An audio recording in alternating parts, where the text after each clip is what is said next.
بسم اللہ الرحمن الرحیم۔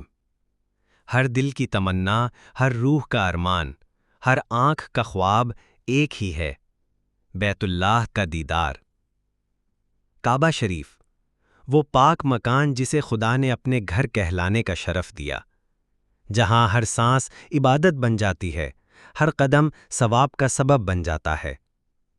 اے اللہ، جس طرح تو نے اپنے عظیم پیغمبر حضرت ابراہیم علیہ السلام سے اس گھر کو قائم کروایا، ہمیں بھی انہی کے جیسا اخلاص اور وفا نصیب فرما۔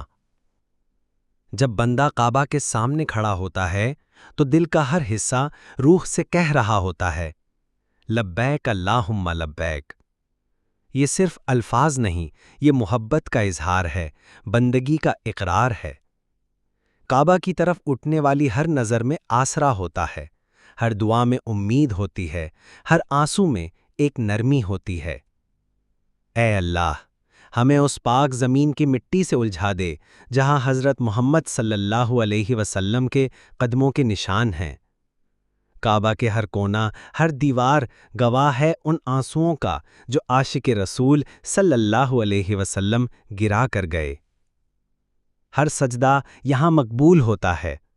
جب بندہ حرم کے اندر دستک دیتا ہے تو اللہ کے رحمت کے دروازے خود بخود کھل جاتے ہیں۔ کعبہ ایک نشانی ہے وفا کی، توحید کی اور اللہ کے وعدوں کی۔ حضرت عمر فاروق رضی اللہ عنہ نے کہا تھا، کعبہ کا مقام اس وجہ سے نہیں بلکہ اس لیے ہے کیونکہ اللہ نے اسے عزت دی۔ اے میرے رب، تیرے گھر کا طواف کرنے والے ہمیشہ تیرے نور میں چمکتے رہیں۔ ہر مسلمان کی تمنا ہوتی ہے ایک بار کعبہ کا روبرو ہو کر روح کو سکون دینا۔ جب آنکھیں کعبہ کو دیکھتی ہیں تو دل کی ہر بے چینی ختم ہو جاتی ہے، ہر گناہ کا بوجھ ہلکا ہو جاتا ہے، ہر دعا مقبول ہونے کا احساس ملتا ہے۔ اے اللہ، جو لوگ اس وقت تیرے گھر کے لیے ترس رہے ہیں انہیں یہ نصیب فرما۔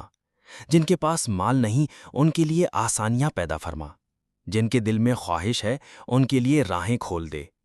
اے مالک الملک، ہمیں وہ لمحہ نصیب کر جب ہم تیری عظمت کے سائے تلے کعبہ کے سامنے بے حال کھڑے ہوں، جب ہماری آنکھوں سے آنسو بہہ رہے ہوں لیکن دل میں سکون ہو، جب ہم ہر سجدہ تیرے لیے، ہر دعا تیرے لیے اور ہر پل صرف تجھ سے بات کرتے ہوئے گزاریں۔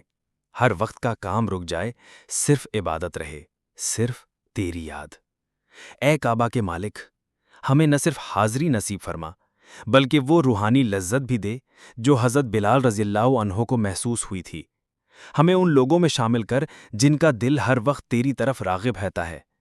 کعبہ کا روبرو ہر کسی کو نصیب نہیں ہوتا، لیکن جنہیں ہوتا ہے ان کے لیے زندگی کا نیا آغاز بن جاتا ہے۔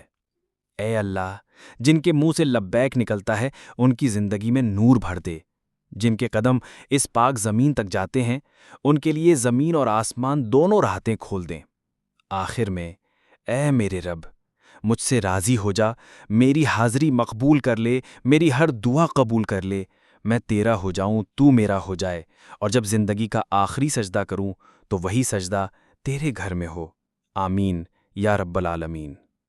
اگر آپ کا دل بھی کعبہ کی طرف کھنچتا ہے تو اس ویڈیو کو لائک کریں، شیئر کریں اور چینل رستہ حق کو سبسکرائب ضرور کریں تاکہ اور بھی لوگ اس روحانی سفر کا حصہ بن سکیں۔ جزاک اللہ خیر۔